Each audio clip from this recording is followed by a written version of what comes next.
صفحہ نمبر 145 کتاب کسر الشہوتین کا آغاز۔ بسم اللہ الرحمن الرحیم۔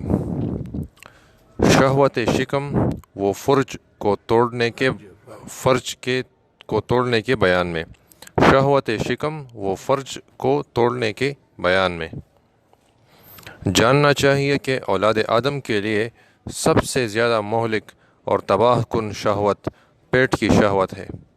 اسی کی وجہ سے حضرت آدم و حوا علیہم السلام جنت سے نکالے گئے اور اس دنیا میں بھیجے گئے۔ انہیں ایک خاص درخت کھانے سے منع کیا گیا تھا، مگر شہوت غالب آئی اور انہوں نے وہ درخت کھا لیا۔ اس نافرمانی کا نتیجہ یہ ہوا کہ وہ تمام برائیاں جو اب تک مستور تھیں کھل گئی۔ شکم تمام شہوات کا سرچشمہ ہے۔ حقیقت یہ ہے کہ آدمی کا پیٹ ہی تمام شہوتوں کا سرچشمہ ہے اور تمام آفتوں کا منبع اور معدن ہے۔ شہوت شکم سے شہوت جماع کو تحریک ملتی ہے۔ جب آدمی کا پیٹ بھرا ہوا ہوتا ہے تب ہی وہ یہ سوچتا ہے کہ بہت سی عورتیں نکاح میں ہوں اور خوب صحبت کی لذت حاصل کی جائے۔ کھانے اور نکاح کرنے کی شہوتیں جاہ و مال کی رغبت پیدا کرتی ہیں۔ جاہ و مال یہی دو چیزیں ایسی ہیں جو منکوحات اور مطعومات میں توسع کا ذریعہ بنتی ہیں۔ جاہ و مال یہی دو چیزیں ایسی ہیں جو منکوحات اور مطعومات میں توسع کا ذریعہ بنتی ہیں۔ مال کی کثرت اور جاہ کی زیادتی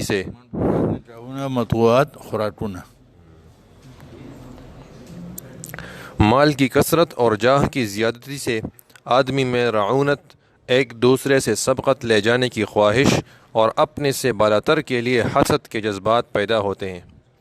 ان کے باطن سے ریا، مفاخرت اور غرور جیسے عیوب پیدا ہوتے ہیں۔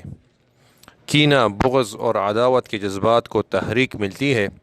پھر آدمی سرکشی، نافرمانی، بغاوت اور تمرد پر کمر باندھ لیتا ہے۔ منکرات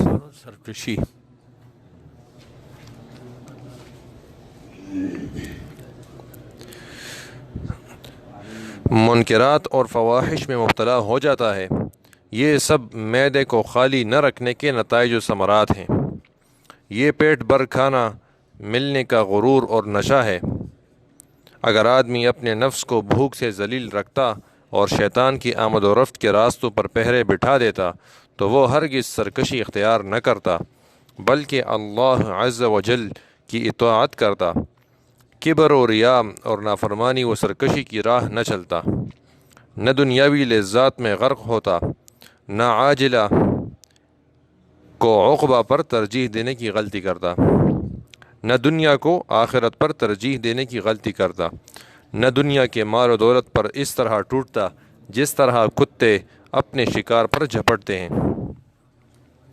بہرحال جب شہوت شکم کی آفت اتنی زیادہ خطرناک اور مہلک ہے تو اس کے خطرات سے اللہ کے بندوں کو آگاہ کرنا اور ان سے بچنے کی طریقوں سے واقفیت کرانا ضروری ہے۔ یہی حالت شہوت فرج کا ہے، اس لیے کہ فرج کی شہوت پیٹ کی شہوت کے تابع ہے۔ ہم اللہ کی مدد اور اس کی توفیق سے نو دغه شهوت ته جنسی خواهش چې باغی ته ورته مې راځي او جو خوراتی دغه پته نشته یو شهر راته یاد دی یو رانه هیر دی بودات ته سمونده وي دغه ټات راغلو نو ابل شهر چې یاران فراموش تردن اشت چې یارونه اشت مشت ارسه ختم شو دغه چې ای فساد دندماس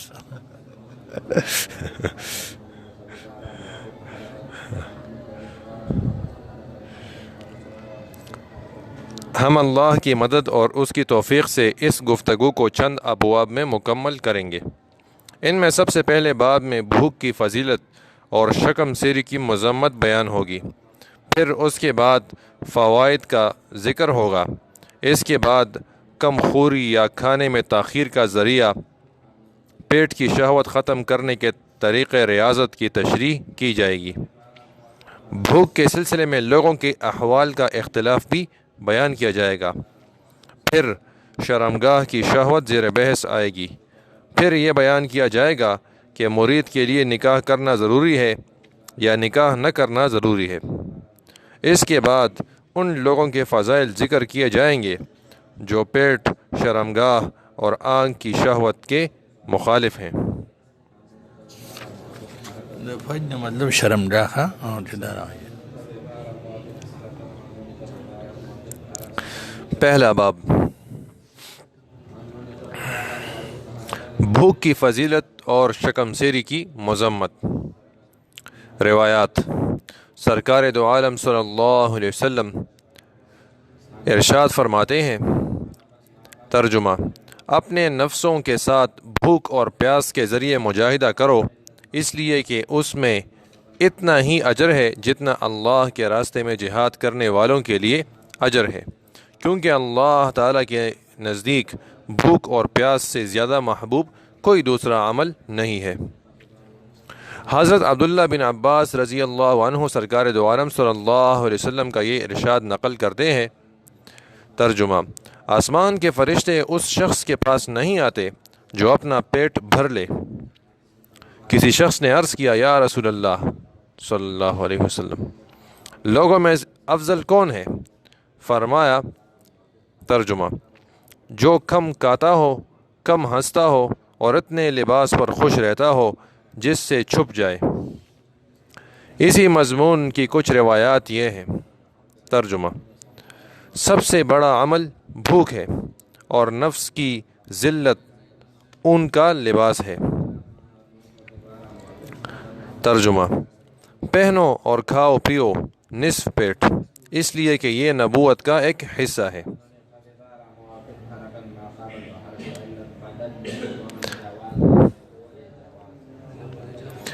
ترجمہ: فکر نصف عبادت ہے اور کمخوری پوری عبادت ہے۔ ترجمہ: قیامت کے دن اللہ تعالیٰ کے نزدیک سب سے زیادہ بلند مرتبہ شخص وہ ہوگا جو زیادہ بھوکا رہتا ہوگا اور اللہ سبحانہ و تعالیٰ کا زیادہ فکر کرتا ہو، اور قیامت کے روز اللہ کے نزدیک زیادہ برا وہ شخص ہوگا جو زیادہ سوتا ہو، زیادہ کھاتا ہو اور زیادہ پیتا ہو۔ روایات میں ہے کہ حضرت صلی اللہ علیہ وسلم بلا ضرورت بھی بھوکے رہ لیا کرتے تھے۔ اس کا مطلب یہ ہے کہ بھوکا رہنا آپ کو پسند تھا۔ سرکار دو عالم صلی اللہ علیہ وسلم کا ارشاد ہے، ترجمہ: اللہ تعالیٰ اس شخص پر جس کا دنیا میں کھانا پینا کم ہو فرشتوں میں فخر فرماتا ہے اور فرشتوں سے کہتا ہے، میرے بندے کو دیکھو کہ میں نے اسے دنیا میں کھانے پینے کی آزمائش میں مبتلا کیا تو اس نے صبر کیا اور انہیں میری خاطر چھوڑ دیا۔ اے فرشتوں، گواہ رہنا، جو لقمہ بھی اس نے ترک کیا میں اس کے عوض جنت میں درجات عطا کروں گا۔ حضرت صلی اللہ علیہ وسلم ارشاد فرماتے ہیں، ترجمہ: دل کو کھانے پینے کی زیادتی سے مردہ مت کرو، اس لیے کہ دل کھیتی کی طرح ہے، جب کھیتی پر پانی زیادہ پڑ جاتا ہے تو وہ گل جاتی ہے۔ ابن آدم نے کوئی برتن پیٹ سے زیادہ برا نہیں بھرا۔ ابن آدم کے لیے چند ایسے لقمے کافی ہیں جو اس کی پیٹ سیدھی رکھ سکیں۔ اگر بھرنا ضروری ہی ہو تو پیٹ کے 3 حصے کرنے چاہیے، ایک حصہ کھانے کے لیے، ایک پانی کے لیے اور ایک سانس لینے کے لیے۔ ترمذی۔ حضرت اسامہ بن زید اور حضرت ابو ہریرہ رضی اللہ عنہ کی ایک طویل روایت میں بھوک کی فضیلت وارد ہوئی ہے۔ ارشاد فرماتے ہیں، ترجمہ: قیامت کے روز اللہ تعالیٰ سے زیادہ قریب وہ لوگ ہوں گے جو دنیا میں زیادہ بھوکے اور پیاسے اور زیادہ غمگین رہے۔ یہ لوگ ایسے چھپے متقی ہیں کہ اگر موجود ہوں تو کوئی نہ جانے، اور غائب ہوں تو کوئی تلاش نہ کرے، لیکن زمین کا ذرہ ذرہ ان سے واقف ہے۔ ملائکہ انہیں گھیرے رکھتے ہیں۔ یہی لوگ دنیا میں سب سے اچھے ہیں۔ اللہ تعالیٰ کی اطاعت بھی اچھی طرح یہی لوگ کرتے ہیں۔ لوگ نرم ہی جان انگیز بستر بچھاتے ہیں اور وہ اپنی پیشانیاں اور گھٹنے ٹیکتے ہیں۔ لوگوں نے انبیاء کا اسوہ اور ان کا اخلاق ضائع کر دیا، لیکن انہوں نے اس کی حفاظت کی۔ جب یہ رخصت ہو جاتے ہیں تو زمین ان کے لیے روتی ہے، اور باری تعالیٰ اس شہر پر غضب نازل فرماتے ہیں جس میں ان لوگوں میں سے کوئی موجود نہ ہو۔ یہ دنیا پر نہیں گرتے جس طرح کتے مردار پر گرا کرتے ہیں۔ یہ صد رمق کے برابر کاتے ہیں۔ صد رمق چیلہ جوندے پہ پاتی تھی۔ یہ صد رمق کے برابر کے بقدر کاتے ہیں۔ پھٹے پرانے کپڑے پہنتے ہیں، پراگندہ حال رہتے ہیں۔ لوگ انہیں دیکھ کر یہ رائے قائم کرتے ہیں کہ شاید یہ کسی مرض میں مبتلا ہیں، لیکن حقیقت میں انہیں کوئی بیماری نہیں ہوتی۔ بعض لوگ انہیں بیوقوف کہتے ہیں، حالانکہ وہ عقل رکھتے ہیں۔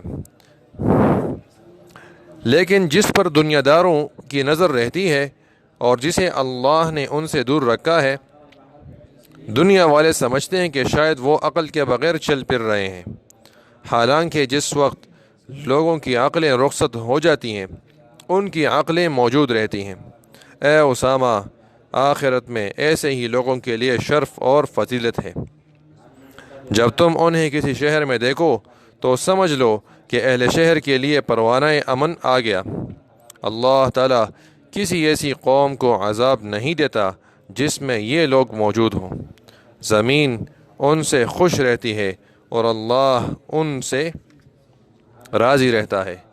انہیں تم اپنا بھائی بنا لو، شاید ان کے واسطے سے تمہیں بھی نجات مل جائے۔ اے اسامہ، اگر تم یہ کر سکو کہ جب تمہاری موت آئے تو تمہارا پیٹ بھوکا اور جگر پیاسا ہو تو ایسا کرو۔ اس کی وجہ سے تمہیں منازل آخرت کا شرف حاصل ہوگا اور تم انبیاء کے ساتھ رہو گے۔ تمہاری روح کی آمد سے فرشتے خوش ہوں گے اور اللہ تعالیٰ تم پر رحمت نازل فرمائے گا۔ حضرت حسن رضی اللہ عنہ حضرت ابو ہریرہ رضی اللہ عنہ سے روایت کرتے ہیں کہ حضرت صلی اللہ علیہ وسلم نے فرمایا، اون پہنو، مستعد رہو اور نصف پیٹ کھاؤ، آسمان کے فرشتوں میں داخل ہو جاؤ گے۔ ابو منصور دیلمی ویلمی۔ حضرت عیسیٰ علیہ السلام نے اپنے حواریین سے فرمایا کہ اپنے معدوں کو بھوکا رکھو اور جسموں کو عریاں رکھو، تاکہ تمہارے قلوب میں باری تعالیٰ کے مشاہدے کی قوت پیدا ہو جائے۔ اسی طرح کی ایک روایت طاؤس نے حضرت صلی اللہ علیہ وسلم سے بھی نقل کی ہے۔ تورات کی ایک روایت میں ہے کہ اللہ تعالیٰ موٹے عالم کو پسند نہیں کرتا۔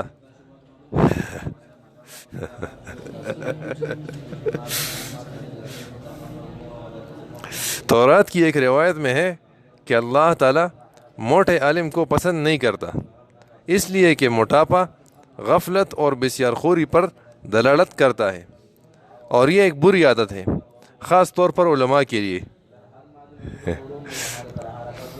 اس لیے حضرت عبداللہ بن مسعود رضی اللہ عنہ فرمایا کرتے تھے کہ اللہ تعالیٰ موٹے قاری کو پسند نہیں کرتا۔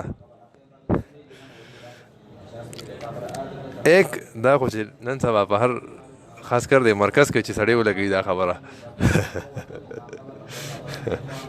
زمونږ د دغه کې کالج کې اوس اډمیشن شروع و، نو داسې یو امیر صاحب راغی که نه، نو هغه غریب ډېر زیات غټ و، نو هغه یو پروفیسر یو وایي داسې ښکاري لکه چې دا د مرکز امیر صاحب دی. او جی او سلام درد دی نه.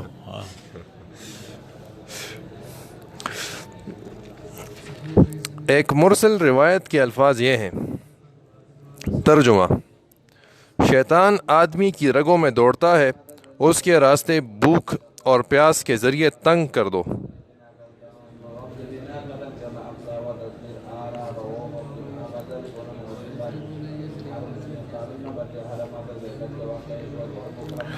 ایک روایت میں ہے کہ شکم سیری پر کھانے سے برس کا مرض پیدا ہوتا ہے۔ برس کا مرض پیدا ہوتا ہے۔ سپین والے دیتا برس ہوئی دا سپین جیشی۔ سرکار دو عالم صلی اللہ علیہ وسلم کا ارشاد ہے۔ ترجمہ: مومن ایک آنت میں کھاتا ہے اور کافر 7 آنتوں میں کھاتا ہے۔ بخاری و مسلم۔ عمر رضی اللہ عنہ، ابو ہریرہ رضی اللہ عنہ۔ مطلب یہ ہے کہ کافر مومن کے مقابلے میں 7 گنا زیادہ کھاتا ہے۔ یہاں آنت کو شہوت کے لیے بطور مجاز استعمال کیا گیا، اس لیے کہ جس طرح آنتیں کھانا لیتی اور قبول کرتی ہیں، اس طرح شہوت بھی کھانا لیتی اور قبول کرتی ہیں۔ اس کا مطلب ہرگز نہیں کہ مومن کے پیٹ میں آنتیں کم اور کافر کی زیادہ ہوتی ہیں۔ حضرت حسن رضی اللہ عنہ حضرت عائشہ رضی اللہ عنہ سے روایت کرتے ہیں، وہ فرماتی ہیں کہ میں نے حضرت صلی اللہ علیہ وسلم سے سنا، آپ فرمایا کرتے تھے۔ ترجمہ: جنت کا دروازہ ہمیشہ کھٹکھٹاتے رہو، تمہارے لیے کھول دیا جائے گا۔ انہوں نے عرض کیا، یا رسول اللہ، جنت کا دروازہ کس طرح کھٹکھٹائیں؟ آپ صلی اللہ علیہ وسلم نے فرمایا، بھوک اور پیاس سے۔ ایک حدیث میں ہے کہ حضرت ابو حجیفہ رضی اللہ عنہ نے سرکار دو عالم صلی اللہ علیہ وسلم کی حجیفہ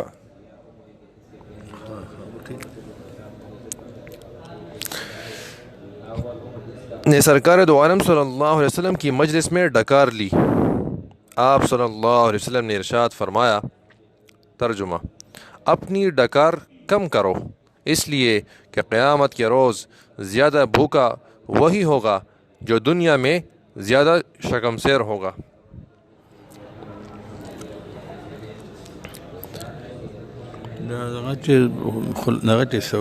دیکھیے دا مختلف ہوئی کہ نا چې دا یو ټوکړه په فلانی کتاب کې دا بل ټوکړه په فلانی کې دا داسې۔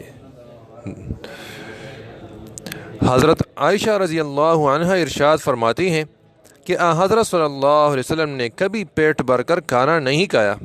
میں بعض اوقات آپ صلی اللہ علیہ وسلم پر بھوک کے آثار دیکھ کر رو پڑتی اور آپ صلی اللہ علیہ وسلم کے بطن مبارک پر اپنا ہاتھ پھیرتے ہوئے کہا کرتی تھی کہ میری جان آپ پر فدا ہو، آپ اتنا ضرور کھا لیا کریں جس سے طاقت آئے اور بھوک ختم ہو۔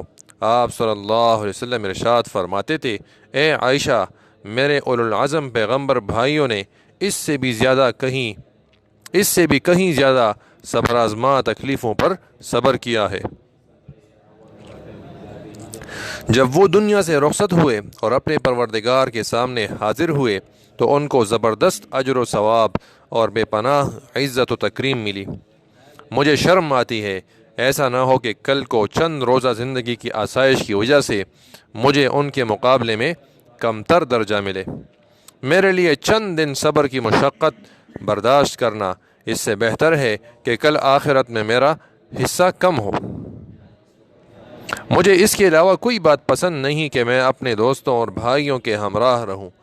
حضرت عائشہ رضی اللہ عنہا فرماتی ہیں کہ اس گفتگو پر 1 ہفتہ بھی نہیں گزرا تھا کہ آپ صلی اللہ علیہ وسلم اپنے رب کریم سے جا ملے۔ ایک مرتبہ حضرت فاطمہ رضی اللہ عنہا آپ صلی اللہ علیہ وسلم کی خدمت میں روٹی کا ٹکڑا لے کر حاضر ہوئیں۔ آپ صلی اللہ علیہ وسلم نے پوچھا، اے فاطمہ، یہ کیا ہے؟ انہوں نے عرض کیا کہ میں نے روٹی پکائی تھی، میرے دل نے آپ صلی اللہ علیہ وسلم کے بغیر کھانا گوارا نہیں کیا، اس لیے یہ ٹکڑا لے آئی ہوں۔ آپ صلی اللہ علیہ وسلم نے فرمایا، یہ پہلی غذا ہے جو 3 روز کے بعد تیرے باپ کے منہ میں جا رہی ہے۔ حضرت ابو ہریرہ رضی اللہ عنہ ارشاد فرماتے ہیں کہ حضرت صلی اللہ علیہ وسلم نے اپنے گھر والوں کو 3 دن تک مسلسل گیہوں کی روٹی پیٹ بھر نہیں دی، یہاں تک کہ دنیا سے پردہ فرما لیا۔ ارشاد نبوی ہے۔ ترجمہ: دنیا میں بھوکے رہنے والے آخرت میں شکمسیر ہوں گے۔ اللہ تعالیٰ کے نزدیک مبغوض ترین لوگ وہ ہوں گے جو بدہضمی کے شکار ہوں گے اور پیٹ بھرے ہوئے ہوں گے۔ جو بندہ ایک لقمہ خواہش کے باوجود چھوڑ دیتا ہے، اس کے عوض اسے جنت میں 1 درجہ ملتا ہے۔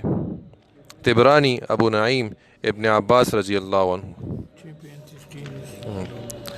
بس دے سر جی احادیث ټول پوره شو، تقریباً 19 احادیث دین بعد بیا صحابه کرامو ارشادات دي. لوی ته څه خاص دی